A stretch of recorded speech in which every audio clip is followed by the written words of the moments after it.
Assalamualaikum warahmatullahi taala wabarakatuh. Baik teman-teman, saya Lukman Hakim, Prodi Ilmu Al-Quran dan Tafsir semester 3. Pada kesempatan kali ini, saya akan mempresentasikan makalah saya yang berjudul tema-tema utama dan jenis-jenis teks Al-Quran perspektif Abdullah Said, ya. Atau dalam bahasa Inggrisnya itu Major Themes and Text Types, seperti itu. Nah, saya juga berterima kasih kepada Ustadz Kusroni MTHI yang telah memberikan kesempatan untuk mempresentasikan makalah saya seperti itu. Baik, untuk selanjutnya mari kita bahas poin-poin yang ada di makalah saya. Oke, bisa dilihat di slide-nya.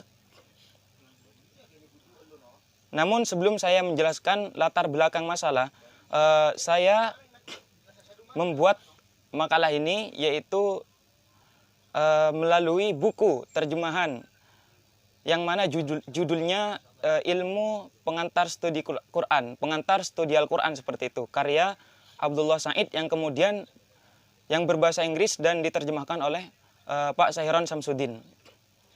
Baik, untuk latar belakang masalah bisa dilihat di slide-nya. Jadi menurut Abdullah Said, dalam Al-Quran itu terdapat dalam ayat-ayat Al-Quran terdapat beberapa tema pokok atau tema-tema utama yang memiliki hubungan antara manusia dan Allah Subhanahu wa taala. Tema-tema tersebut itu terdiri dari penciptaan, ya. Kemudian tema tentang para nabi terdahulu, kemudian tema tentang kehidupan setelah kematian.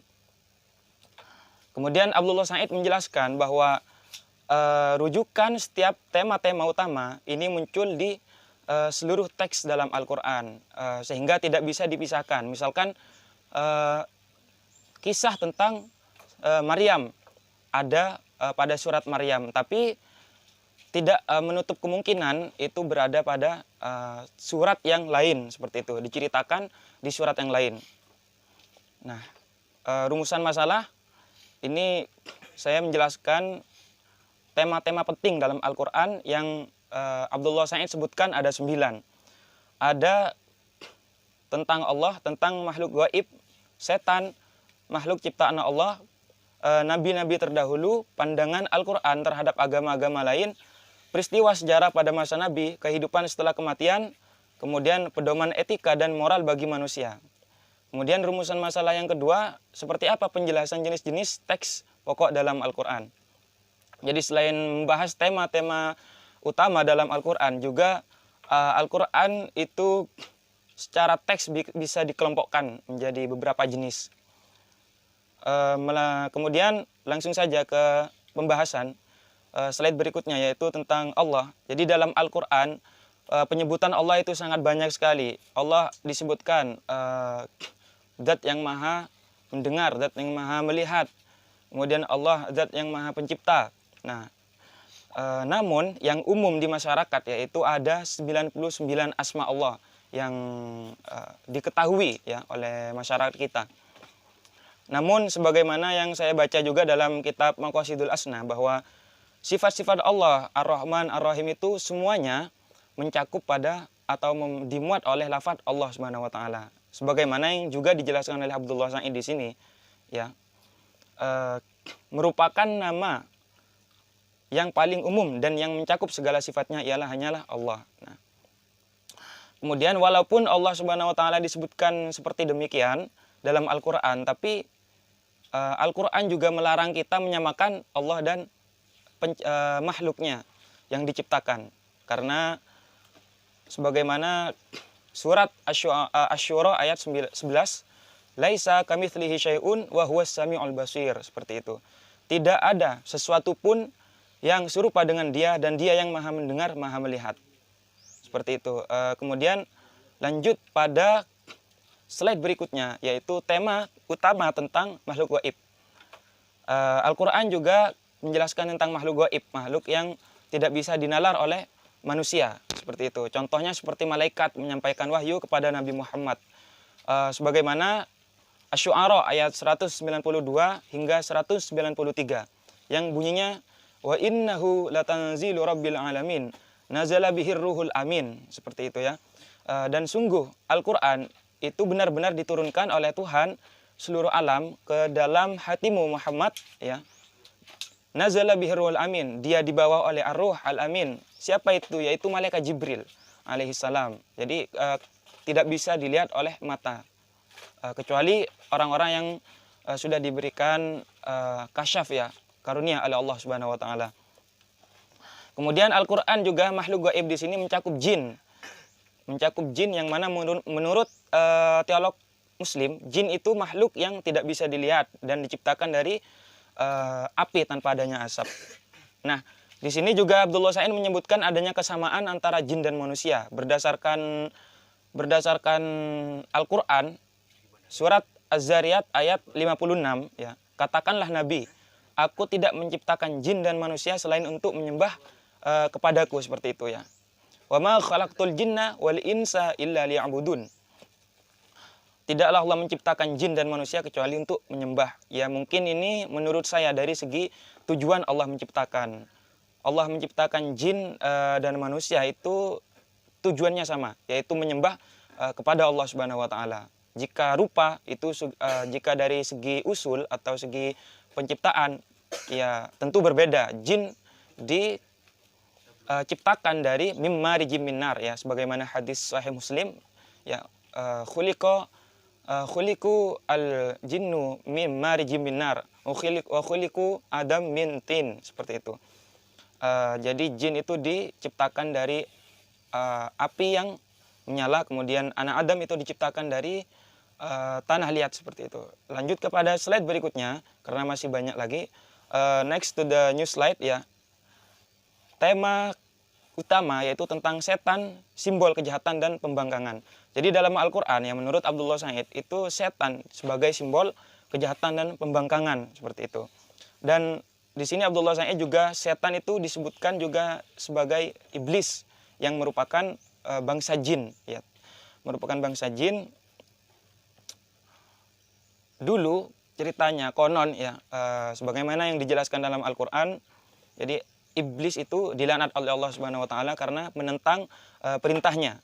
Wa id qulna lil malaikati isjudu li adama fasajadu illa iblis aba wastakbara wa kana minal kafirin. Jadi ingatlah ketika kami berfirman kepada malaikat, sujudlah kamu kepada Adam, maka mereka pun sujud kecuali iblis.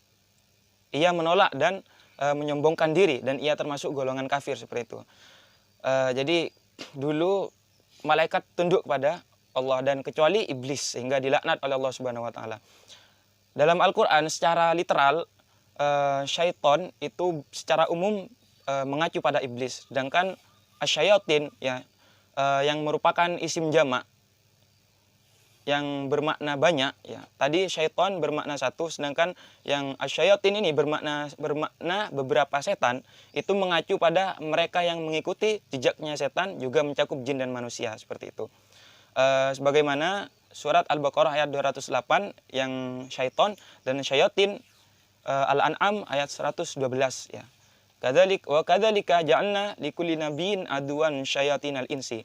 Sebagaimana kami jadikan setiap nabi itu musuh yang berupa setan dari jenis manusia dan jenis jin, seperti itu. Baik, lanjut ke slide berikutnya,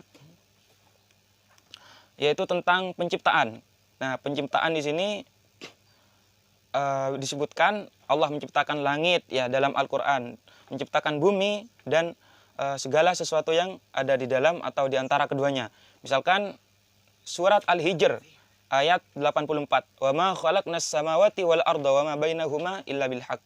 Dan kami Allah tidak menciptakan langit dan bumi serta apa yang ada di antara keduanya melainkan dengan kebenaran, seperti itu. Ini bisa dilihat Al-Hijrnya di slide. Kemudian akan tetapi walaupun Allah Subhanahu wa taala menciptakan, selain Allah Subhanahu wa taala menciptakan langit, bumi dan seisinya, tapi Allah Subhanahu wa taala memerintahkan kita untuk merenungkan atau bertafakkur, menyeru manusia agar merenungkan tanda-tanda kekuasaannya, ya. Sebagaimana dijelaskan dalam Ali Imran ayat 190. Inna fi khalqis samawati wal ardi wa ikhtilafil laili wan nahari la ayatil liulil albab. Sesungguhnya dalam penciptaan langit dan bumi dan pergantian malam dan siang terdapat tanda-tanda kebesaran Allah bagi orang-orang yang berakal, seperti itu. Kemudian Allah menciptakan manusia juga, ya. Manusia itu mulia sebagaimana At-Tin ayat 4, ya. Namun manusia sendiri itu memiliki potensi untuk berbuat baik dan juga berbuat buruk. Nah, itulah kita, ya, sebagai manusia. Kemudian yang slide yang ketujuh, ya, next to the new slide, figur para nabi terdahulu. Tema figur para nabi terdahulu. Jadi Abdullah Said menyebutkan dalam Al-Quran, 1/5 Al-Quran itu mengandung kisah-kisah nabi terdahulu, pesan mereka, masyarakat mereka, serta bagaimana masyarakat menanggapi petunjuk yang diberikan oleh Allah Subhanahu wa taala agar mengakui keesaannya, agar mereka para masyarakat mengakui keesaan Allah, seperti itu. Nah, nabi itu disebutkan secara umum dalam Al-Quran 25 nabi. Namun para intelektual muslim menyatakan ada jumlah nabi itu lebih dari 100.000, ya. Nabi-nabi yang disebutkan dalam Al-Quran bisa dilihat di slide, ya, sudah saya tampilkan. Kemudian apa sih tujuan utama dikisahkan dari para nabi dalam Al-Quran? Ya, di sini Abdullah Said menyebutkan tujuan utamanya yaitu untuk menghubungkan misi perjuangan Nabi Muhammad dengan para nabi sebelum-sebelumnya. Jadi agar ada robitoh, seperti itu, ya, sambung antara misi sebelumnya dengan misi Nabi Muhammad, seperti itu. Kemudian slide berikutnya yaitu teladan Maryam ibunda Isa. Jadi dalam Al-Quran juga terdapat kisah tema utama yaitu tentang Maryam yang menjadi ibu dari Nabi Isa alaihissalam. Nah, Nabi Maryam ini, kisah Maryam ini itu kita bisa temukan dalam dalam surat Maryam sendiri, ya, dalam surat Maryam sendiri sebagaimana saya sebutkan dalam slide-nya, Maryam ayat 16 hingga 21, ya, yang bunyinya, dan ceritakanlah Muhammad kisah Maryam di dalam kitab Al-Qur'an, yaitu ketika ia mengasingkan diri dari keluarganya ke suatu tempat di sebelah timur. Apa itu? Yaitu Baitul Maqdis. Lalu ia memasang tabir yang melindunginya dari mereka. Lalu kami mengutus ruh di sini itu adalah malaikat Jibril, ya, kepada Maryam. Maka dia menampakkan diri di hadapannya dalam bentuk manusia yang sempurna. Ya, seperti itulah, ya, kisah ini menjelaskan kisah ketika Maryam itu ditiupkan ruh yang kemudian hamil tanpa adanya seorang suami atau ayah, ya. Sebenarnya kisah Maryam itu tidak hanya kita temukan dalam surat Maryam, tapi juga bisa kita temukan dalam surat lain, seperti itu. Sebagaimana dalam surat At-Tahrim ayat 12.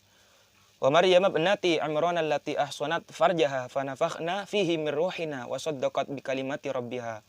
Jadi, dan ingatlah Maryam binti Imran yang memelihara kehormatannya, maka kami tiupkan ke dalam rahimnya sebagian dari ruh ciptaan kami, seperti itu. Bisa dilihat dalam At-Tahrim. Kemudian slide yang ke-9 yaitu mengenai iman dan agama lain. Tema utama ini iman dan agama lain, ya. Dalam Al-Qur'an itu banyak pembahasan juga tentang keimanan kepada Allah Subhanahu wa taala, serta juga menolak untuk menyembah pada selain Allah. Al-Kahfi ayat 110. Qul innama ana basyarum mithlukum yuha ilayya annama ilahukum ilahu wahid. Faman kana yarju liqa rabbih falyamal amalan shalihan wa la yusyrik bi ibadati rabbih ahada. Katakanlah, sesungguhnya aku ini manusia biasa seperti kalian, ya. Diwahyukan padaku bahwa Tuhan kalian itu adalah Tuhan Maha Esa. Barang siapa mengharap perjumpaan dengan Tuhannya, maka hendaklah ia mengerjakan amal soleh dan janganlah ia mempersekutukan seorang pun dalam beribadat kepada Allah Subhanahu wa taala. Al-Kahfi 110. Jadi seperti itu, ya. iman kepada Allah. Dan Al-Quran juga menyatakan kebenaran agama lain seperti dalam Al-Maidah ayat 69. Jadi Al-Maidah ayat 69 ini mengatakan sebagaimana berikut ya. Innal ladzina amanu wal ladzina hadu was-sabiuna wan nasara man amana billah wal yaumil akhir wa amila sholihan fala khaufun 'alaihim wa lahum yahzanun. Ya. Jadi sesungguhnya orang-orang yang beriman dari orang-orang Yahudi, kemudian orang Sabi'in dan orang-orang Nasrani, barang siapa yang beriman kepada Allah kepada hari kiamat juga dan berbuat kebajikan, maka tidak ada rasa khawatir padanya. Jadi ini mungkin lebih mengacu pada orang Nasrani dan Yahudi terdahulu, yang mana sebelum adanya pelencengan seperti itu. Nah sekarang itu nggak masuk ya sekarang ya, karena sekarang itu kitab Injil, Taurat itu sudah banyak dipelencengkan seperti itu. Sudah berubah intinya, tidak mengesahkan Allah semata. Ya. Kemudian slide berikutnya, peristiwa sejarah pada masa Nabi. Jadi peristiwa sejarah pada masa Nabi ini menurut Abdullah Said itu mayoritas mencerminkan fakta bahwa referensi Al-Quran tidak dipertimbangkan sebagai aspek sejarah. Nah, akan tetapi ya lebih kepada memberikan aspek moral yang sangat penting. Ya, yang penting itu di sini adalah dikisahkan dalam Al-Quran tentang masa Nabi itu sebagai untuk memberikan aspek moral dari kisah tersebut. Sebagaimana juga cerita dalam surat Al-Imran ayat 122 sampai 126 ya, yang mana mengandung perintah untuk bertakwa dan bersyukur, kemudian mengandung perintah untuk atau nilai moral, yakni sebagai motivasi Allah bahwa Allah akan menolong dan memperkuat mereka yang beriman seperti itu. Kemudian sebagai pengingat bagi pembaca bahwa pertolongan itu hanya dari Allah Subhanahu wa taala, bukan dari yang lain.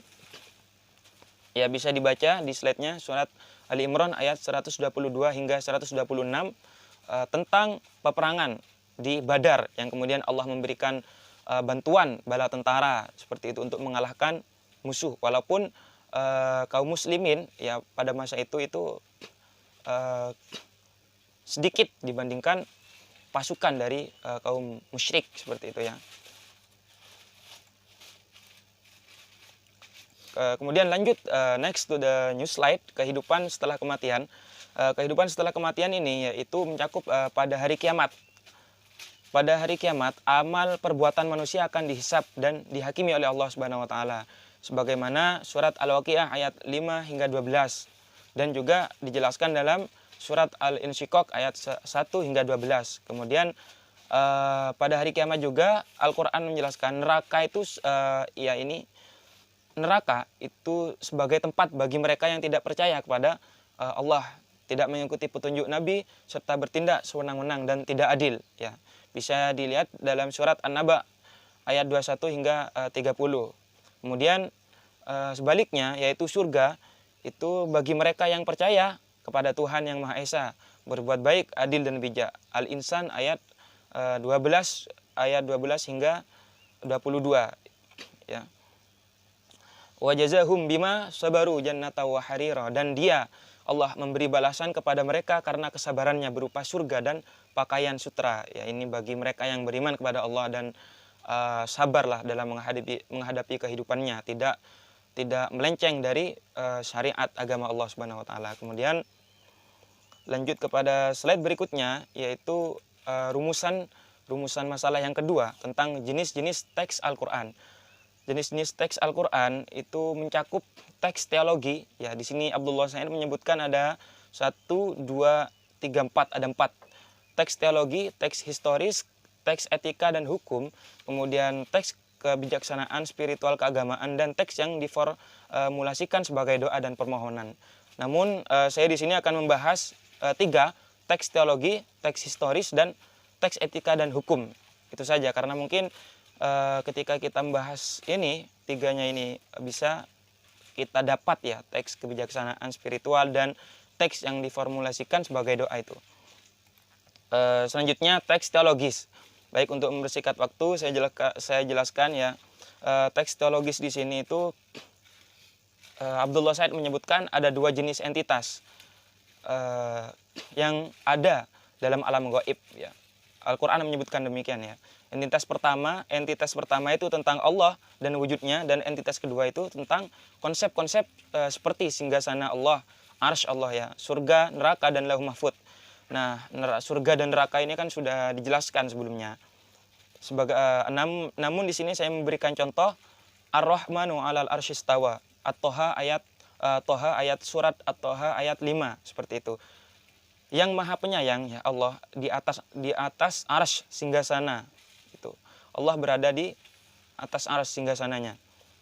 Nah, kita memahami ayat ini, teks teologis ini, itu kita tidak diperbolehkan untuk membahas terlalu dalam sebagaimana dijelaskan ya. Ini konsep Imam Al-Ghazali, ya ini konsepnya itu as-sukut, ketika kita bertemu dengan teks-teks teologis yang menjelaskan tentang fisik misalkan. Kita as-sukut ya, kita diperintah untuk sukut, diam. Atau seperti yadullahi fauqa aidihim, tangan Allah itu ada di atas tangan orang-orang, tangan para sahabat itu. Nah, kita memahaminya bisa mengikuti ulama yang mengatakan bahwa yadun itu ditakwil sebagai kekuasaan ya, kudratullah, kekuasaan Allah. Bukan tangan ya, tidak secara langsung menjelaskan tentang fisik Allah, karena di situ sesuai juga tentang konteks. Karena pada waktu itu yadullahi fauqa aidihim itu berkenaan dengan baiat sahabat dengan Rasulullah, sehingga disamakan seperti berbaiat kepada Allah, karena waktu itu juga berjabat tangan dengan Rasulullah seperti itu. Kemudian ayat selanjutnya teks historis. Teks historis di sini dalam beberapa ayat Al-Qur'an di dalamnya itu mengandung elemen-elemen historis. Tujuannya itu untuk menyampaikan pesan moral sebagaimana yang dijelaskan tadi. Namun tokoh historis itu terkadang dijelaskan secara singkat lah. Itu dijelaskan cuma nama, tempat, dan waktu kejadiannya, sehingga membutuhkan referensi lain untuk mengetahui lebih banyak. Misalkan sejarah Nabi, kita mengetahui lebih banyak dalam kitab-kitab ulama salaf terdahulu seperti Sirah Nabawiyah karya Imam Ibnu Hisham misalkan. Nah, kemudian next to the new slide, ini yang terakhir ya, teks etika hukum. Jadi di sini itu Al-Qur'an juga menjelaskan tentang hukum. Ya, misalkan tentang kalalah, hukum memberikan warisan seperti itu, perintah untuk memberikan warisan. An-Nisa ayat 76, mereka meminta fatwa kepadamu tentang kalalah. Katakanlah Allah memberikan fatwa kepadamu tentang kalalah, yaitu jika seseorang meninggal dunia dan dia tidak memiliki anak tetapi memiliki saudara perempuan, maka bagiannya saudara perempuan itu seperdua dari harta yang ditinggalnya. Nah, di sini dulu untuk menerapkan hukum ini ya perlu adanya pertimbangan terlebih dahulu, karena waktu dulu Mekah dan Madinah perempuan-perempuan itu tidak menerima warisan seperti itu. Kemudian pertimbangan lainnya juga untuk menerapkannya, Al-Qur'an menyatakan bahwa laki-laki wajib untuk menyediakan sarana finansial untuk keluarganya. Kemudian Al-Qur'an juga menyatakan bahwa laki-laki mendapatkan bagian lebih besar dari warisan seperti itu. Nah, ini teks etika hukum ya, juga mencakup menurut saya ya maqasidus syariah. Maksud diterapkannya syariat itu ya dibagi menjadi hifduddin menjaga agama, hifdun nafas menjaga jiwa, hifdul mal menjaga harta, kemudian menjaga keturunan seperti itu agar tidak sesat.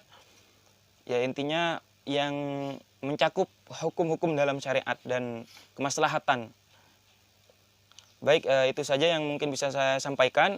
Kemudian slide selanjutnya yaitu wallahu a'lam bishawab ya. Thanks for attention. Mungkin itu saja yang bisa saya sampaikan. Baik, untuk selanjutnya, assalamualaikum warahmatullahi wabarakatuh.